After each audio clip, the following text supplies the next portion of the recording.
Oi, gente! Estamos de volta. Adorei muito a nossa live ontem. Gostei muito do nosso bate-papo depois de responder as perguntas de vocês depois da live. Hoje também, depois da live, agora não, porque eu vou estar fazendo a live, mas depois da live eu vou continuar respondendo as perguntas se alguém tiver alguma dúvida. E hoje eu preparei para vocês uma aula sobre todo o histórico do déficit de atenção, quando começou, o que a gente tem. Vou falar sobre dicas novamente, vou falar sobre os tipos que são classificados, o déficit de atenção, o transtorno de déficit de atenção. Vou começar uma aula mesmo, que é a minha paixão, que eu adoro dar aula, afinal de contas foram 20 anos, né, como docente. Então hoje eu vou me sentir assim, vou recordar essa época aí que eu dava aula. Tá? Vou começar falando um pouquinho do histórico mesmo do déficit de atenção. Então, assim, eu vou olhar aqui um pouquinho, porque é umas datas, e data eu não vou lembrar, viu, gente? Então, eu vou olhar aqui no computador só para poder relembrar essas datas para vocês, tá? Em 1902, o primeiro diagnóstico de déficit de atenção era considerado uma conduta moral. Vamos entender, né? Por que era uma conduta moral? Em 1902, você imagina o que era um padrão de educação, de rígido, e a pessoa tinha esses deslizes, falava sem pensar, né? Tinha comportamentos inadequados perante a sociedade, então era considerado um defeito de conduta moral. Aí, em 1930, no 1940, veio uma lesão neurológica perinatal. Né? Ou seja, criança com dano cerebral. Meu irmão foi diagnosticado com um atraso mental de 3 anos, na época. Eu não tive um diagnóstico de atraso mental, porque o meu hiperfoco, como eu falei, era o estudo, então eu sempre gostei de estudar. Mas ele foi considerado com um atraso mental de 3 anos. Então, significava que a idade dele cronológica era uma e a idade dele emocional era outra. Em 1957 e 1960, já tinha mudado o termo, mas se ainda falava dessa lesão cerebral. Aí veio o termo hiperatividade ligada ao sistema nervoso central. Vocês percebem que eles começam aí a entender um pouco mais. Eu falo que a neurociência foi um salto para quem tem déficit de atenção. Foi muito bom. Aí veio essa definição, essa disfunção cerebral. Lá em 1962 veio também caracterizado no DSM, que era uma disfunção cerebral mínima, tá? Em 1980 surgiu uma desordem do déficit de atenção, o DDA. Isso já era no DSM-3. Hoje nós já estamos no 4 revisado. Em 1987 veio um distúrbio do déficit de atenção com hiperatividade, DDAH. Foi quando eu estava saindo, não, ainda não estava saindo da faculdade, não, formei em 96. Em 94 que veio o primeiro, que veio aí no DSM-4 já, escrito como, gente, DSM é um dicionário da saúde mental. Então veio no DSM aí o déficit de atenção por hiperatividade. Aí, cachorro latindo, ó, tá vendo? De novo hoje. Eu falo, gravar com cachorro é assim, né? Aí esse termo veio persistente, né? Até os dias de hoje que a gente tem aí o transtorno de déficit de atenção, que é caracterizado, tá, como uma desordem psiquiátrica. Por isso que ele é classificado como um transtorno. Tudo que acomete a mente e comportamento é classificado como transtorno. Então, o déficit de atenção vem aí com um transtorno do déficit de atenção e hiperatividade e impulsividade, tá? E hoje a gente já tem vários estudos sobre isso, aliás, muita coisa na internet, muita coisa. O que eu peço a vocês é atenção sobre as pessoas da saúde que estão falando sobre isso. Tá? Tenho nada contra ninguém, mas eu só peço atenção. Procure saber quem é a pessoa que está falando sobre déficit de atenção, porque hoje tudo é muito fácil, todo mundo acha que pode falar sobre qualquer coisa na internet. É a vantagem da internet. Então essas alterações começaram a ficar mais definidas de 80, 90 para cá. E aí começou já a ter mais estudos sobre isso. E aí a gente começou a prestar atenção que aquele aluno Joãozinho, né, da sala de aula, ele não era assim porque ele queria. E começou, e foi também um processo de transformação dentro das escolas, que começou dentro das escolas a se ouvir o aluno. Porque até então, as escolas não ouviam o aluno. Era conteúdo, o aluno sentava e tinha que obedecer e pronto. Então veio toda essa transformação também. Familiar, escola, nós saímos de um governo militar na época, e aí aonde o professor começou a ter mais autonomia e perdeu totalmente. Noves fora a parte, não vou abrir um parênteses agora sobre isso, né? E aí a gente começou a estudar e prestar atenção nesse aluno que tinha essa dificuldade para estudar, que tinha essa instabilidade, que ele não conseguia ficar quieto. Uma das coisas que eu gosto de frisar bem é o seguinte: a criança que tem transtorno de déficit de atenção, ela não tem falta de limite nem falta de educação. É bem diferente. A pessoa que tem déficit de atenção, ela não consegue, tá? Além dela. É uma coisa que eu lembro, eu prometi que eu não ia falar do Gibran, mas eu tenho que citar aqui. Quantas vezes ele falava pra mim, mas eu não consigo, mãe. Quando eu vejo, eu já falei. Quando eu vejo, eu já fiz. E eu entendo perfeitamente, porque eu sou assim. Quando eu vejo, eu soltei. Eu falo, Gláucia, cala a boca, Gláucia, fica quieta. Aí quando eu vejo, eu já falei. Principalmente na família, né? Então a gente começou a estudar o transtorno de déficit de atenção como uma questão de instabilidade neuroquímica. E aí veio a neurociência e começou a definir as áreas do cérebro, e nessa definição foi feito um mapeamento sobre quem tinha déficit de atenção, e nesse mapeamento percebeu algumas áreas do cérebro para quem tinha o transtorno de déficit de atenção eram menos coloridas e outras ficavam mais coloridas. Foi feito um mapeamento no cérebro das pessoas que tinham déficit de atenção e as pessoas que não tinham.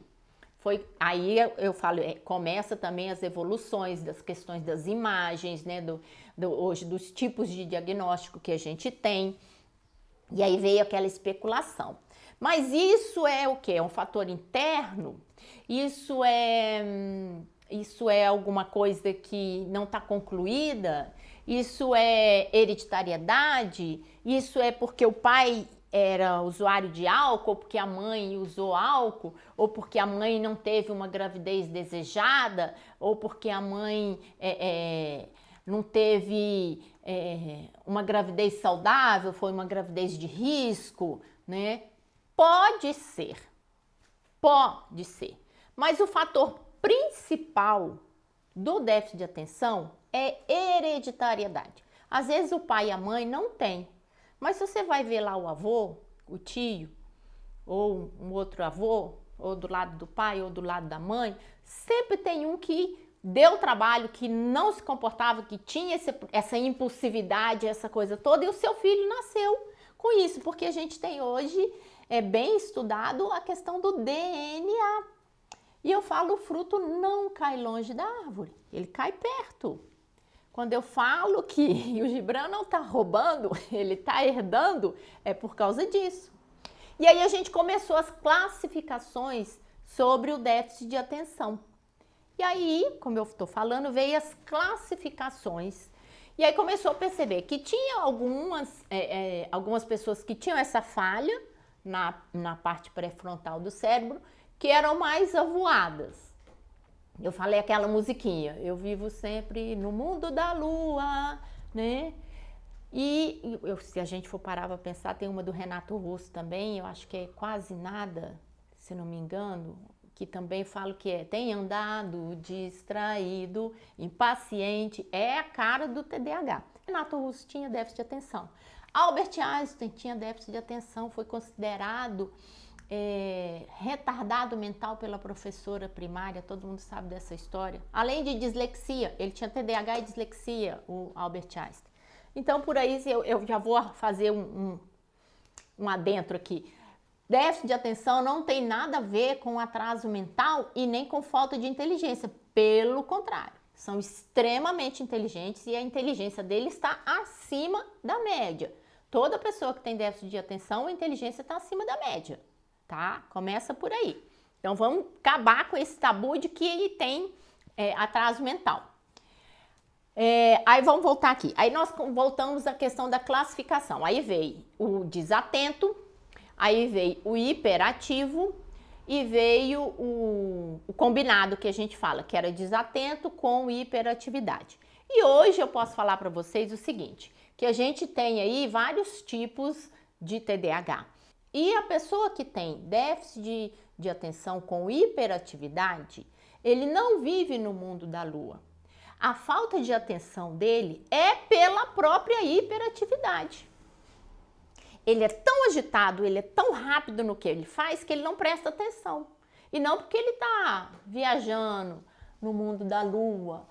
E aí veio também outras classificações que, por exemplo, mulheres, é mais comum a mulheres ter somente o transtorno de déficit de atenção, sem hiperatividade. A minha mãe foi abençoada, porque ela teve 2 filhos com déficit de atenção, hiperatividade e impulsividade. Olha só, né? Apesar de ser menina, eu sempre fui hiperativa. Quem me conhece sabe disso, né? Não tem como. E aí a gente vem com algumas classificações. Esse livro, eu acho que é esse livro aqui, ou é um outro livro que eu tenho, que ele fala que a gente tem 4 tipos de déficit de atenção. Ele fala que é o desbravador, o acionista, deixa eu olhar aqui, eu vou ver se eu acho aqui para vocês. Achei aqui, peraí. O desbravador, ele classifica em 4 tipos de déficit de atenção. O desbravador é uma pessoa com muita energia mental que possui uma grande capacidade de projetar novas soluções e possibilidades, embora não seja de senso prático. O acionista é o tipo bem hiperativo, pois quer agir o tempo todo e executar. Faz um par perfeito com o desbravador, pois um idealista e o outro tornam realidade. Aí ele fala o artístico, né? É um ser sensível e tem sentimentos à flor da pele, a expressão a toda sensibilidade. E o performista é muito sensível como um artista, é capaz de criar vários personagens e chamar a atenção e entender cada um deles. Isso são algumas classificações que a gente tem aí sobre o déficit de atenção. O que a gente tem que levar em consideração que se a pessoa tem um transtorno, ela vai ter o que a gente chama de comorbidade, tá? O que é a comorbidade, gente? São os transtornos associados ao déficit de atenção. Então, aqui em casa, eu falo a gente, porque nós temos o transtorno de déficit de atenção associado ao transtorno de ansiedade. Mas não chega a ser um TAG, tá? É só a ansiedade. Tanto eu como o Gibran, todos os dois somos muito ansiosos. E aí eu tem uma técnica que a gente chama de racionalização da ansiedade, que depois eu posso passar para vocês, gravo um vídeo, eu vejo depois. Mas eu uso, aí entrou as técnicas que eu falo, bom, se eu tenho ansiedade, eu preciso trabalhar com o que é real. Então a gente tem várias questões associadas a esse transtorno, que toda pessoa que tem um déficit de atenção tem uma comorbidade. Descalculia, disgrafia, dislexia, ansiedade. Hoje a gente tem o TOD, que é o transtorno obsessivo desafiador. Nós temos, eu não vou conseguir lembrar agora, mas a gente tem vários comorbidades associadas a esse déficit de atenção. Não existe um transtorno sem uma comorbidade. E muitas vezes acontece que a comorbidade acaba prevalecendo sobre o transtorno principal. Então é muito importante, quando fizer um diagnóstico de TDAH, tentar identificar quais são as comorbidades. Porque muitas vezes pode prevalecer mais do que o déficit de atenção. E isso a gente precisa estar atento, porque às vezes eu não preciso medicar o déficit de atenção, mas se eu tiver, por exemplo, um déficit de atenção com um TAG, que é um transtorno de ansiedade generalizado, às vezes é necessário medicar a ansiedade e não com a Ritalina ou Venvance para o déficit de atenção, porque a ansiedade é que vai transformar essa falta de atenção da pessoa. Ele fica tão ansioso que ele não consegue prestar atenção. Então, as comorbidades, elas são importantes a gente entender também as comorbidades de quem tem esse transtorno. Volto a repetir, o transtorno de déficit de atenção, ele é hereditário e a pessoa nasce com ele. Então, tem critérios de comportamentos que a gente vai observar ao longo da vida da criança, desde pequeno.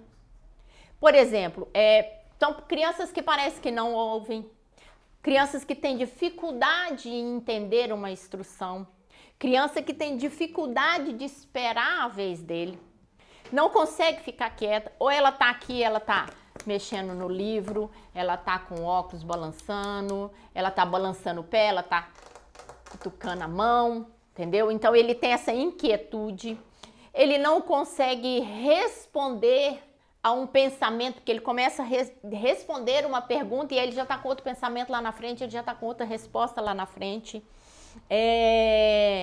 Ele tem dificuldade de distração, por exemplo, se ele estiver no hiperfoco.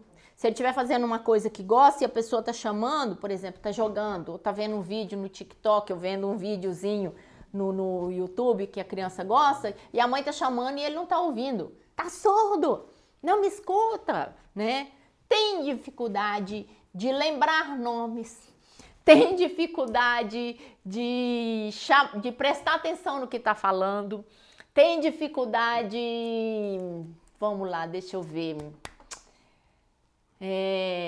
de conter a agressividade, é mais irresponsáveis, quem tem déficit de atenção, chama mais atenção dentro da sala de aula, é identificado precocemente. É isso que eu preciso chamar a atenção de vocês, que eu venho questionando vários diagnósticos aí de criança com 11, 12 anos, né? Mas passou a vida inteira assim sem diagnóstico. Pode acontecer. Mas eu tenho que fazer, lembra que eu falei na aula passada, aquela anamnese sobre toda a vida dessa criança, desde bebê, como era o sono, como era a vida dela quando era criança, com quanto tempo que começou a andar, com quanto tempo que começou a fazer as atividades. Então a gente tem que ficar muito atento a esses critérios. Normalmente, quem tem déficit de atenção, eu falo que é um critério bem diferenciado, tá? Que é um critério bem diferenciado de quem tem déficit de atenção, é a imaturidade neurofisiológica. E a imaturidade emocional. Por ser uma pessoa muito agitada, não sei o quê, confia muito no outro, porque quem tem déficit de atenção, ele não tem tempo para poder pensar se o outro está fazendo maldade ou não, ele confia. Ele tem o que a gente chama de uma imaturidade emocional. São ingênuos, sim. Você tem, enquanto pai e mãe, tem que ficar prestando atenção sobre essa criança com as amizades e as coisas, porque ele empolga, sabe? E ele não presta atenção. Então, por isso que lá nos primórdios, a gente tinha lá que era um atraso mental. Não era um atraso mental, era um atraso emocional, tá? Porque ele não tem essa maturidade emocional. Ele precisa construir isso. Isso é do déficit de atenção, uma característica marcante de quem tem déficit de atenção. É essa imaturidade emocional mediante a idade cronológica. E aí a gente parte para a questão de medicar.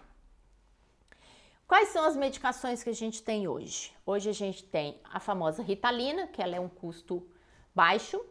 A gente tem o Concerta, eu não lembro, acho que é Concerta. E a gente tem o Venvance, que é a medicação top das top. O que cada medicação dessa faz na mente do ser humano? A Ritalina e o Concerta, ela vai no sistema nervoso central e dá uma desligada naquela hiperatividade da criança, e aí eu falo que são as crianças comportadinhas que a escola deseja. Por isso que são as crianças ritalínicas, porque ela toma o remédio, ela dura 4, 5 horas, mas ela causa dependência, que eu já falei na aula passada, e ela vai lá no sistema nervoso central e produz aquela dopamina, para que a criança consiga concentrar e prestar atenção na sala de aula para ter um bom rendimento escolar. O que é um bom rendimento escolar para o seu filho? Eu quero perguntar agora para você. É ele ser o the best, the best, the best, o primeiro da sala? Ou ele entender que ele precisa estudar e passar por etapas para que ele consiga, por exemplo, fazer uma faculdade? Que foi isso que eu trabalhei em casa. Eu não quero que você tire nota 10, eu quero que você tire a média e passe de ano, porque o sistema exige que você passe de ano. E se o sistema exige, você tem que cumprir, porque você faz parte desse sistema, você nasceu, está nesse mundo, meu filho. Então, o sistema exige que você passe de ano. Eu nunca exigi do meu filho que ele fosse o the best. Eu tirava excelentes notas porque eu gostava de estudar. Mas na minha época existia, tá? Deixa eu pegar um pedaço de papel aqui. Não, esse aqui não tem aqui. Existia lá no boletim, eu falo na minha época, olha só eu entregando. Existia lá no boletim, assim, 2 páginas. O boletim era dobradinho assim. Aqui vinha as notas, que eram sempre acima da média, e aqui vinha os conceitos de comportamento, que era ótimo, bom, ruim, e o MR, que era em vermelho. Gente, apanhei tanto por causa desse MR. Vocês não têm noção. Eu não apanhava porque tirava nota baixa, não, porque eu nunca tirei nota baixa. Mas as avaliações de conceito eram muito ruins. Eu apanhava. Eu cheguei a falsificar uma vez a assinatura da minha mãe só para não apanhar, porque eu sabia que se ela visse aquele conceito de comportamento, eu ia apanhar. Meu irmão, então, coitado, ele apanhava mais que todo mundo, tá? Ele apanhava mais que todo mundo porque o dele era muito mais vermelho do que o meu. Falei um pouquinho sobre a Ritalina, vou falar agora sobre a questão do Venvance. A Ritalina e o Concerta têm o mesmo conceito, o mesmo efeito. O Venvance é uma medicação mais top das top das top. Por quê? Porque ela vai só na área do pré-frontal. Ela não vai no sistema nervoso central atuar.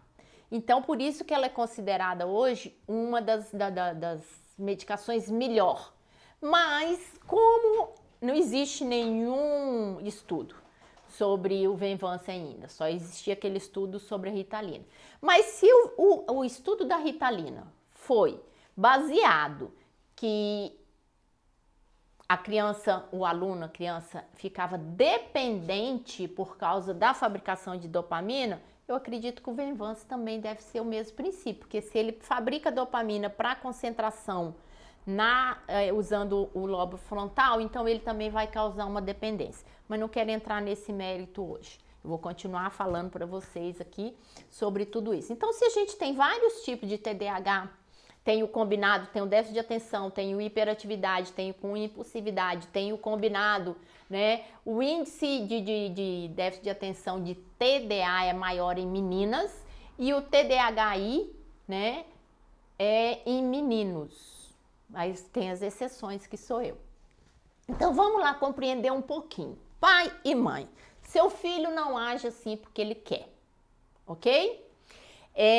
Ele é popular com os outros, ele não presta atenção quando você fala, ele te deixa constrangido, ele não aceita as regras, ele tem dificuldade com as regras. Não é porque ele quer, tá além dele. É igual eu falei, Gibran costumava falar assim, mas eu não, mãe, não é porque eu quero, quando eu vejo eu já falei. Então, lembra-se que é um transtorno.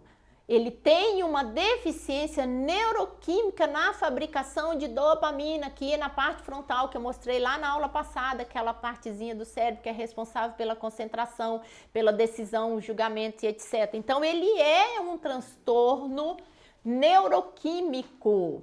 Ele não é criado a partir de uma certa idade. A criança nasce com essa deficiência no lobo frontal.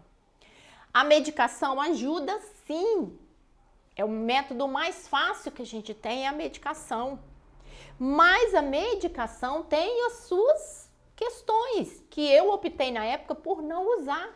Porque eu decidi que eu iria colocar em prática a psicologia cognitiva comportamental e que eu ia colocar o Gibran funcional em relação às atividades dele. Então, eu tinha apoio da escola, eu fazia os planejamentos com ele, eu tinha toda uma questão estruturada para ele dentro de casa. Como eu já mostrei em outros vídeos meus, as toalhas do Gibran sempre tiveram uma cor, as escovas de dente do Gibran sempre tiveram uma cor. O quarto dele sempre foi dele, desde os 14 anos. Aliás, antes disso, a primeira coisa que eu fiz foi separar ele do irmão quando eu descobri o diagnóstico, para ele ter o quarto dele, da bagunça dele, do jeito dele, tá? Para ele poder fazer as coisas dele lá. Se o quarto dele tá bagunçado, criei certas regras. Na mesa da sala e na sala não podia ter bagunça, nem minha, nem dele, né? Pra gente poder... E eu também tive que entrar nessas situações e reforçar esses comportamentos para que eu pudesse agir e falar a mesma língua que ele. Foi para mim, foi educativo também, foi muito bom para mim, entendeu? Porque eu comecei a tratar o Gibran com esses condicionamentos de comportamento, mas também para mim. Eu criei para mim uma agenda com os meus trabalhos. Lógico que os trabalhos foram vários, as funções, né? De vários trabalhos, né? Várias coisas. Porque aí a hiperatividade, eu tinha 3, 4, trabalhava 3 turnos. Agora que eu tô mais tranquilo.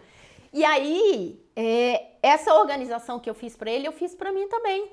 Então, assim, vou passar para vocês aqui uma dica básica hoje sobre como falar com meu filho que tem déficit de atenção, se ele vai prestar atenção no que eu tô falando ou não.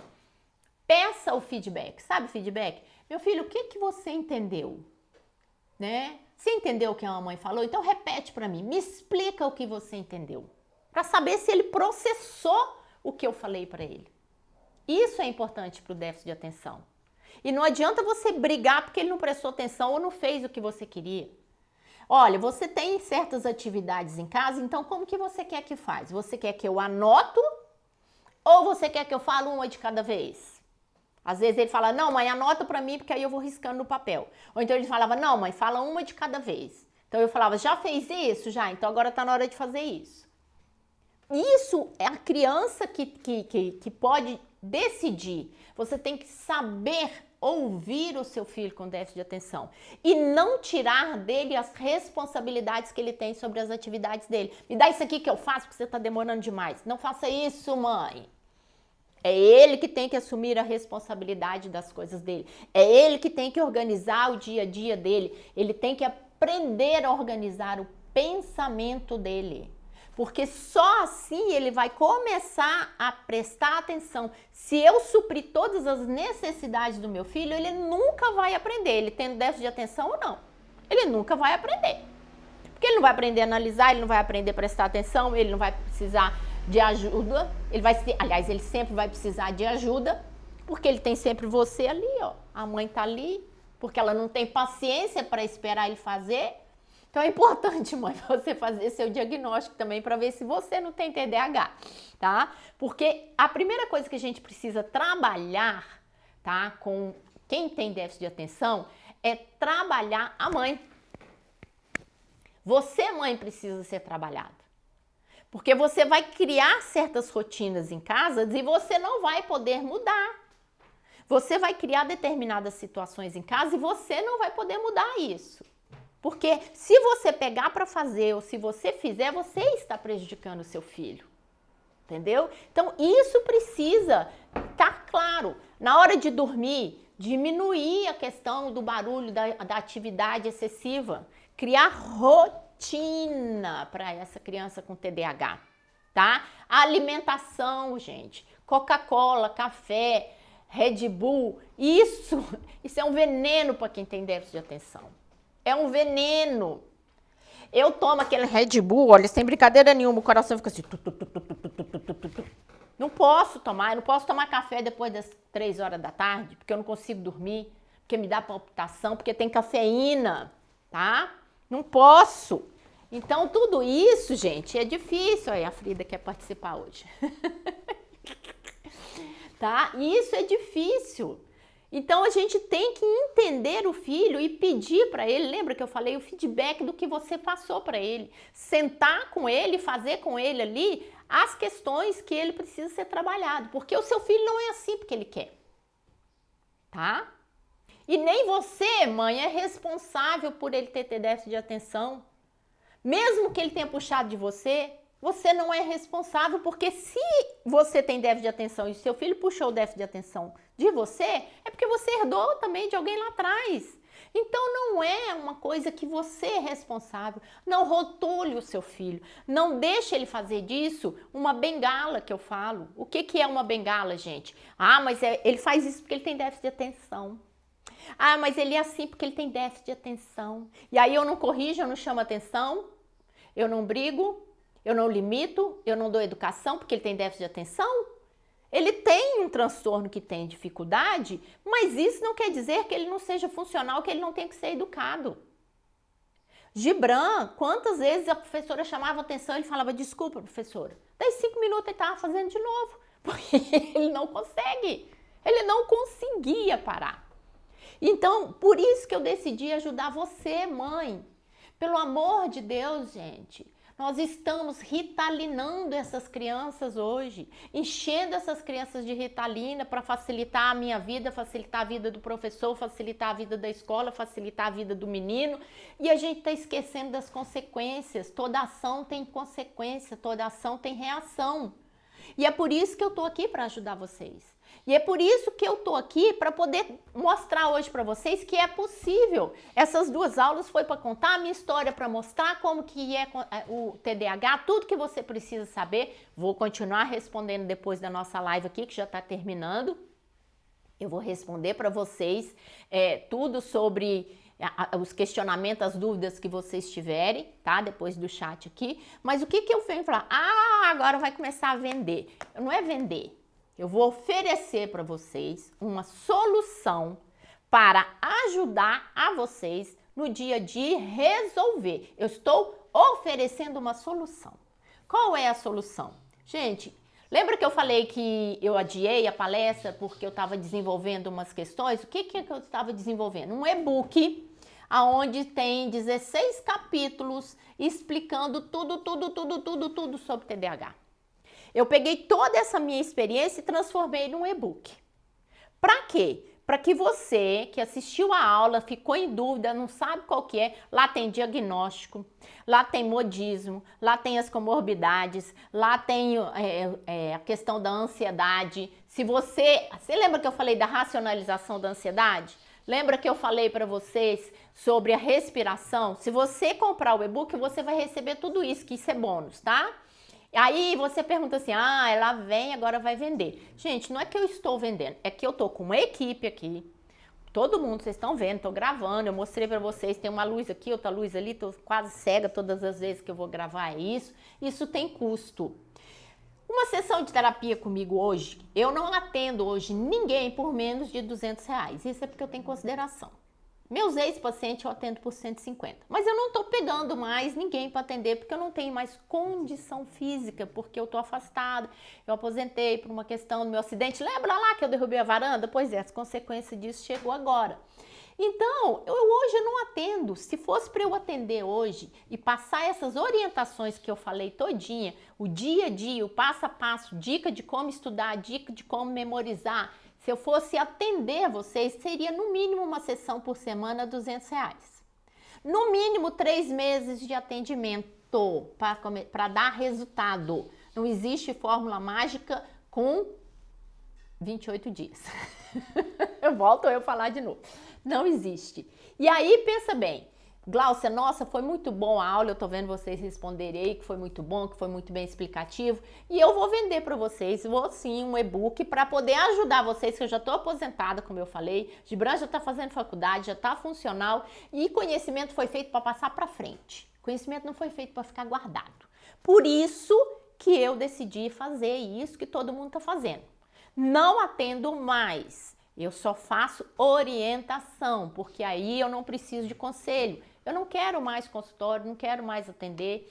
Eu sempre gostei muito da sala de aula eu não dou conta. Então vamos fazer as contas. Se eu fosse atender você hoje por R$200 por semana, por mês seria 2, 4, 6, 8, no mínimo R$800, no mínimo R$800, né, por mês, tá? 8 vezes 3, faz as contas aí pra mim. 2.400. Que você iria gastar para ter um atendimento de tudo isso que eu vivenciei e que eu orientei e que eu passei para vocês. E eu vou vender o e-book por um preço irrisório. Eu tô cobrando o preço da manutenção. Eu poderia vender o e-book por 2.000? Poderia. Poderia, aí o pessoal chegou aqui com, não, Glócia, mas tudo isso que a gente tá fazendo, equipamento, gravar, não sei o que lá, abrir o site, não sei o que lá, blá, blá, blá, tá? Tudo isso a gente vende por 197.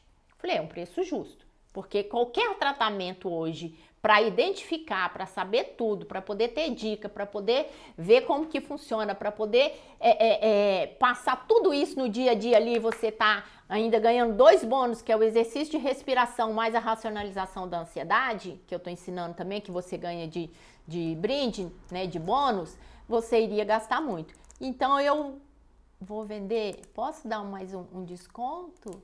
Vamos vender por 97, que é um preço bom.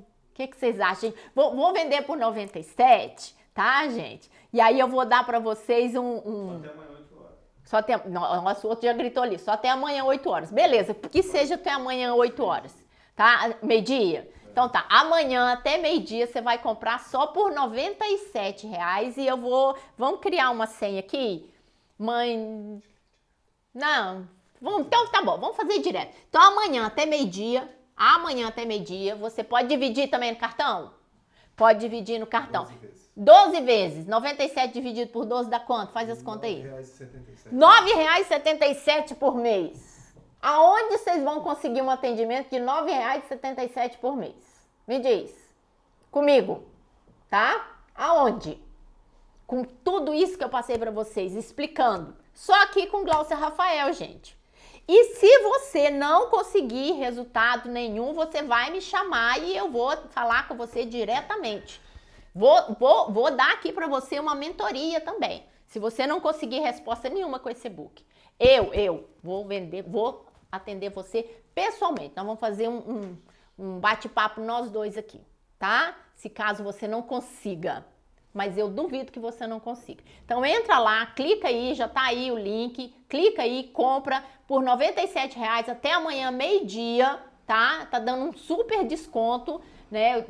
Deu um desconto de 100, mas se eu fosse fazer todo esse atendimento era 2.400. Então é uma coisa assim que eu estou fazendo porque conhecimento foi feito para passar para frente e eu acho que você precisa melhorar a sua vida e o seu dia a dia, tá? Lá no e-book também, eu vou deixar também, sabe essas plataformas, essas dicas que eu dei para vocês no curso, no WhatsApp, quer dizer, no curso não, no WhatsApp, que é aquele planejamento que eu mandei para vocês, que é o exercício para as mães, para poder a mãe também se orientar, prestar atenção nela. Bota tudo isso lá pra gente também, tá? Para poder ficar disponível, para quem não pegou isso antes no WhatsApp. Tá, gente? É isso que eu tenho para vocês. Não perca a oportunidade de entender, compreender o que o seu filho tem para você poder ajudar. Só assim você vai poder ajudá-lo, tá? Entendendo o que é um transtorno e entendendo que isso não nasceu assim a partir dos 12, 13 anos, não. A criança nasce com esse transtorno. Gente, muito obrigada pela oportunidade de estar aqui com vocês. Qualquer dúvida pode me chamar no direct do Instagram, nas redes sociais. Eu vou continuar publicando conteúdos, eu vou continuar publicando dicas, tá? Eu vou continuar auxiliando vocês em tudo que vocês precisarem sobre TDAH, porque o meu objetivo é tirar essa medicação.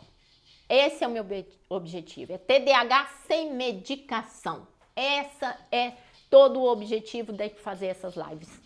É TDAH sem medicação. Fique com Deus, muito obrigada, gratidão por você estar aqui e vou começar a responder as perguntas agora no chat. Beijo!